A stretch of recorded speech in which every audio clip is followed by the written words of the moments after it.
сейчас. Сейчас.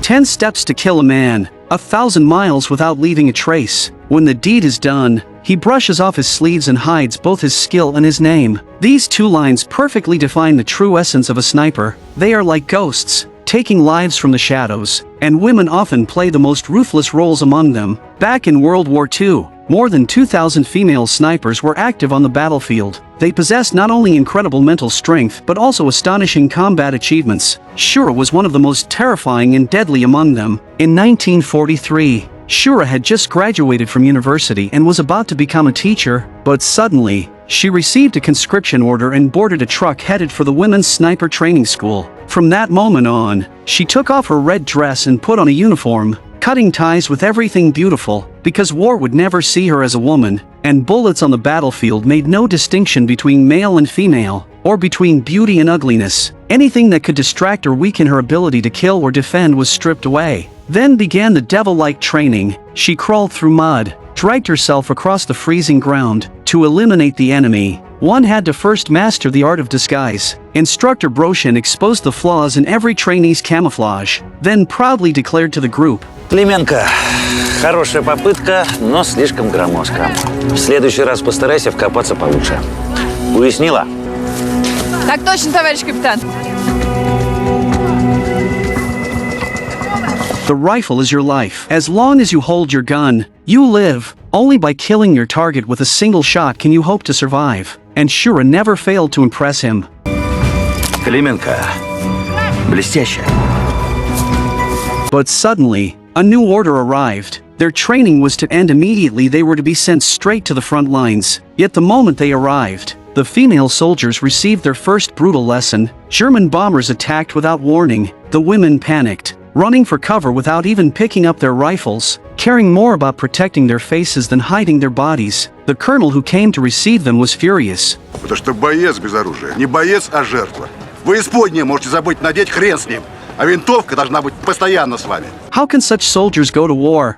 He was deeply disappointed in them. Fortunately, Shura's sincere explanation and earnest pleas convinced him to let them stay. The first time she walked through the trenches, even a rat could mean death. If startled, and her head rose even slightly above the trench, she could be taken out instantly by a German sniper's bullet. As night fell, the cook brought Shura her dinner, a slice of bread and a bowl of thin porridge. In the midst of such tension, the two of them managed to share a rare and pleasant conversation, but what Shura didn't expect was that this brief encounter would be both their first and their last. At that very moment, in the heart of the battlefield, a German sniper was searching for his target, and the cook, whose head rose just a little above the trench line, was instantly shot by the German sniper. The female soldiers, who had never witnessed such horror before, hid in the trench in panic, not knowing what to do. What happened next made Broshin deeply disappointed in Shura. As the sun was setting, the pitiful howl of a wounded dog caught the attention of soldiers on both sides. A German soldier crawled out of his trench,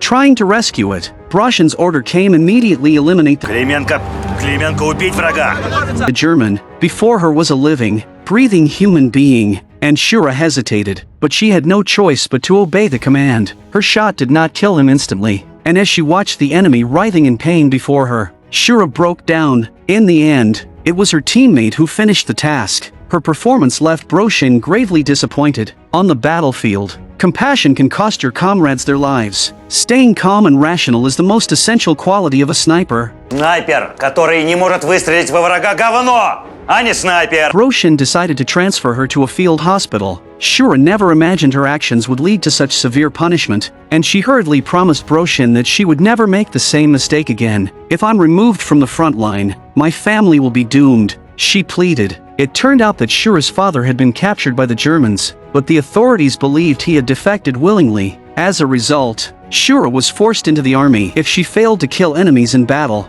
it would be seen as collusion, and her entire family would be imprisoned. She could not allow that to happen. After learning the truth, Broshin cancelled the transfer and decided to give her another chance. Now, Shura had only one goal: to earn military merit as quickly as possible, not only to save her family but also to prove her loyalty to her commander. Though her actions during the day had disappointed Broshin, Shura had her own insight into the German sniper's hidden position. Judging from the angle of the cook's death, the German sniper was likely hiding inside an abandoned tank turret. Завтра проверим твою версию на... To verify Shura's theory, the next morning Broshin led Shura and Masha to crawl toward the center of the battlefield, while the remaining 3 girls stayed in the trench to provide cover. Once everything was ready, a veteran lifted a helmet above the trench to test the enemy's position. Sure enough, the German sniper was hidden inside the tank turret, a place easy to defend but hard to attack. No one could tell if previous shots had hit him or not. Under the scorching midday sun, Masha grew unbearably thirsty. She tried to take a sip of water, but the small sound she made instantly drew the sniper's attention. The canteen stopped the fatal shot, but Masha was still injured and screamed in agony. Broshin quickly fired a signal flare, calling for covering fire.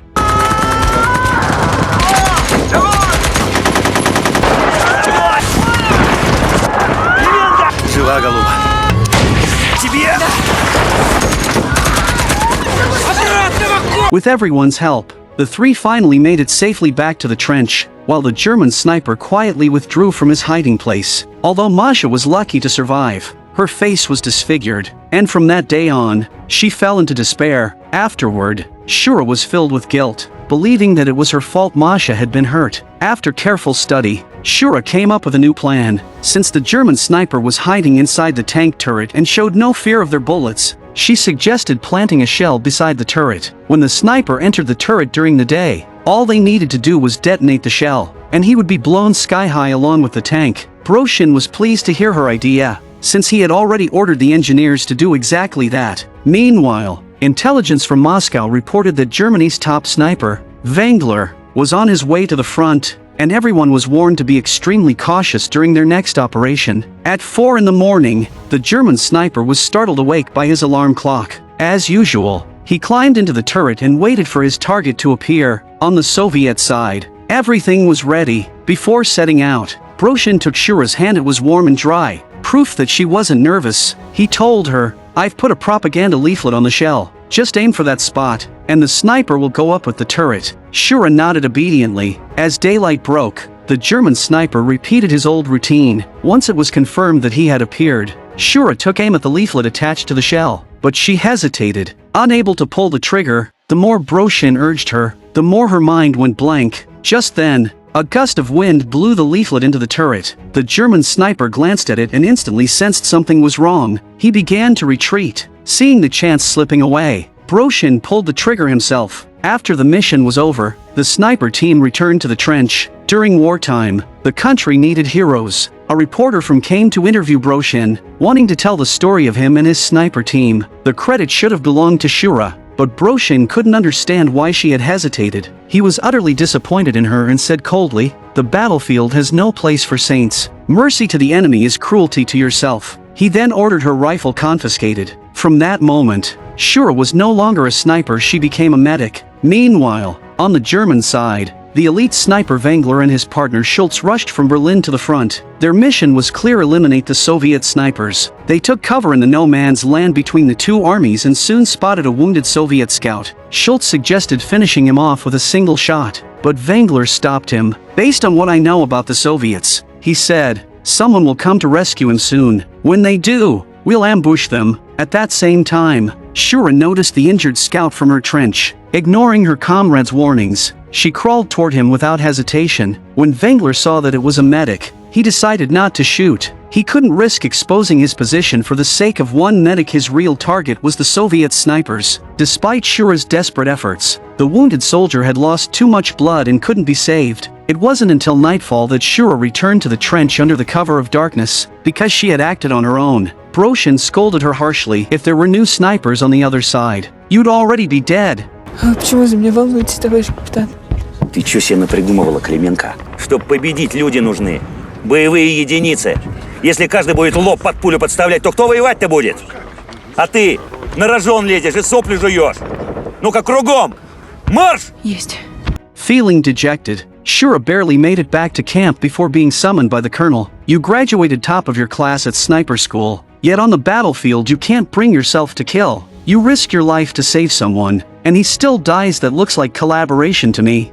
Even though Shura tried to explain, she couldn't shake off the accusation of aiding the enemy. Meanwhile, Wangler was making new plans to deal with the Soviet snipers. He ordered engineers to bury signal flares in areas where Soviet forces were likely to appear. Once a flare went off, it would reveal their position, and heavy fire could destroy them. The Germans' unusual movements were soon reported to Demotion by scouts. He gathered the sniper squad and warned them to be extremely careful during their next mission. Everyone listened intently, everyone except Rita, who was distracted, staring at a letter from her lover. Her distraction almost caused disaster. That very night, both Soviet and German snipers appeared in no man's land. While everyone was tense, watching for the enemy's weakness, Rita's mind was trapped in heartbreak, not on her scope. Luckily, Demotion noticed something was wrong and, fearing the worst, ordered everyone to retreat immediately. But during the retreat, Rita, lost in thoughts of her breakup, accidentally triggered one of the enemy's traps. The next moment,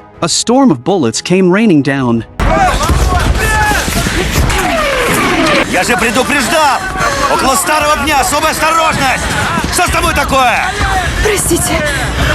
Because Rita's position had been exposed the night before, their old hiding spot could no longer be used, and they had to find a new one. While the scout was observing the German position, disaster struck again. He was shot right between the eyes. Not once, but twice. That was Wangler's signature move, and Demotion immediately tensed up. He knew his old nemesis had arrived. The scene brought back memories of Stalingrad, when he had once faced Wangler in a deadly duel. Back then, Demotion and his younger brother had discovered Wangler's hiding place, but just as Demotion pulled the trigger, his rifle jammed. The sound of the shell being ejected was enough for Wangler to locate them. Demotion was lucky the bullet that hit him wasn't fatal, though it left him with a permanent heart condition. His brother, however, wasn't so fortunate. 2 gunshots echoed through the night, a sound that would haunt Demotion forever. Since then, he had relied on medication to control his illness. Luckily, Shura noticed his symptoms in time and picked up the small bottle of pills. When they returned to the hospital, she asked the doctor what the medicine was for. It turned out to be a treatment for severe heart disease. Those who took it were already in serious condition,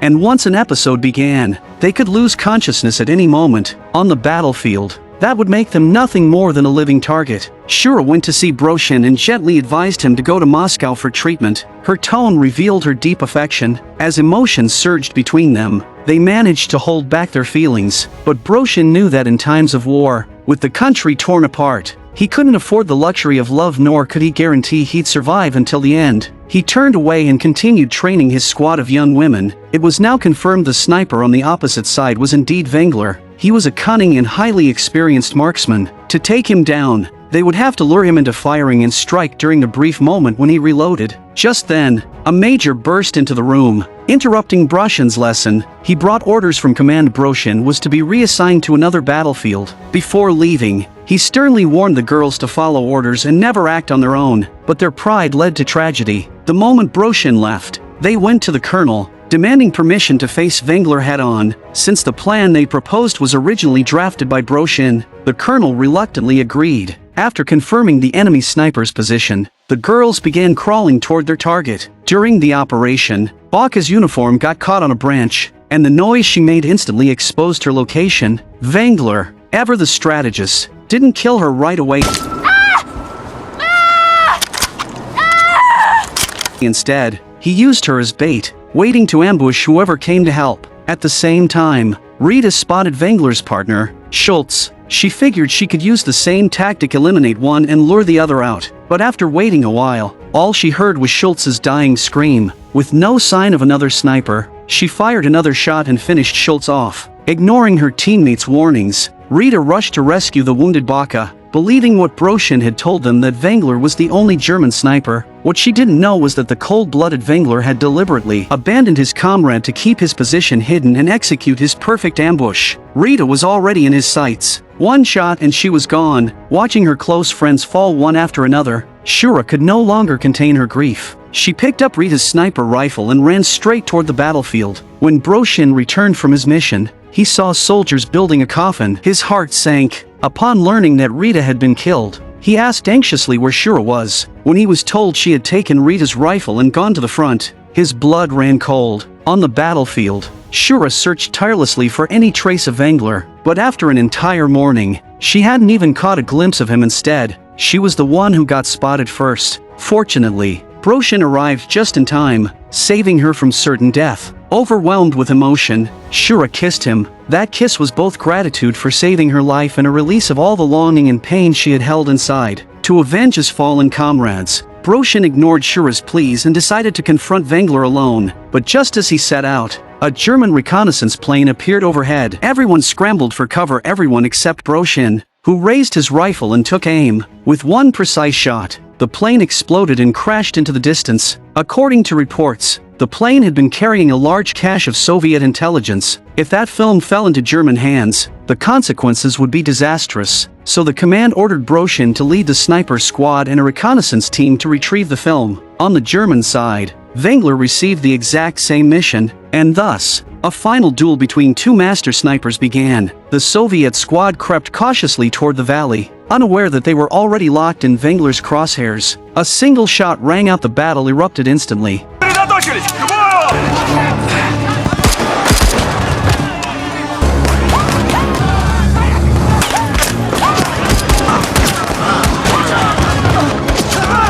For 30 long minutes, both sides fought fiercely around the wrecked plane. The Germans suffered heavy losses, but Wangler didn't fire a single shot. He was still searching for the Soviet sniper's position. The German commander called for reinforcements, but before he could finish, Broshin spotted him and took him out with a single bullet to the head. In doing so, however, Broshin revealed his position. He recalled his two previous duels with Wangler, both of which had ended in defeat. Now, the only one capable of matching him was Shura. But the more anxious they became, the more cautious they had to be. With no Soviet sniper blocking him, Wangler picked off every soldier who approached the plane. If the Germans rushed in to grab the film, they'd be blown apart by Soviet grenades. If the Soviets advanced, they'd be picked off by Wangler. The battlefield fell silent, neither side dared to move. Finally, Shura came up with a plan. She shot a German soldier to draw Wangler's attention, then used the opportunity to set up a trap that would expose his position. It worked the moment Wangler fired.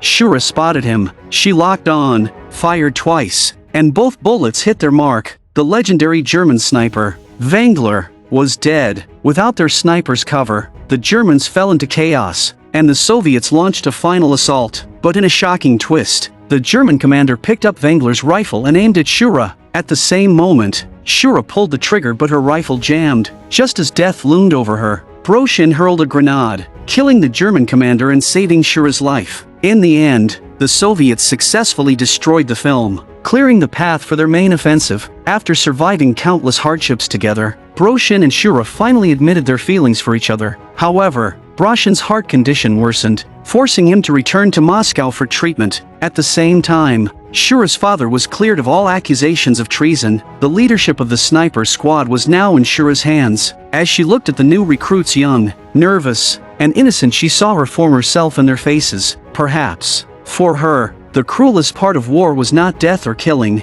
nor even the pain of losing others, but continuing to live bearing grief, to live witnessing loss, and yet still carry hope to keep protecting the lives of others. I'm a film enthusiast. Thank you for watching, and see you in the next episode. 10 Steps to Kill a Man, 1,000 Miles Without Leaving a Trace. That is the true essence of a sniper: silent, precise, unseen, and among them, the most terrifying were women like Shura. In 1943, fresh out of university, Shura was drafted into the women's sniper school. The red dress was gone. The uniform turned her into a ghost of war. Her instructor, Broshin, drilled into them, "The rifle is your life. One shot, one kill or you die." Thrown to the front lines, Shura learned what war really meant. German bombers struck without warning. Her friend was killed instantly, a reminder that compassion had no place here. When she hesitated to kill a wounded enemy, Broshin nearly dismissed her. Only after learning her family's fate, her father accused of treason, did he give her another chance to redeem herself. Shura began studying the enemy snipers' patterns. She was right. The German hid inside a tank turret. Her plan to blow it up worked, but hesitation cost her the credit. Broshin's disappointment cut deep, and she was stripped of her rifle. Meanwhile, Germany sent its deadliest marksman Wangler to hunt them. He struck fast. 1 bullet, 2 kills. Broshin recognized his old nemesis from Stalingrad, the man who had killed his brother. When Wangler's trap claimed Shura's comrade, Rita, Shura's grief turned to fury. She picked up Rita's rifle and returned to the battlefield. Soon, Demotion joined her and together they faced Wangler one last time. A wrecked plane lay between them, both sides fighting for a roll of Soviet film. Wangler waited patiently, but Shura was smarter. She fired a decoy shot, caught his reflection, and struck twice. The legendary German sniper was dead. As silence fell over the battlefield, Shura looked at the smoke-filled horizon. She had survived, but at a price. Broshen's heart was failing. Her comrades were gone,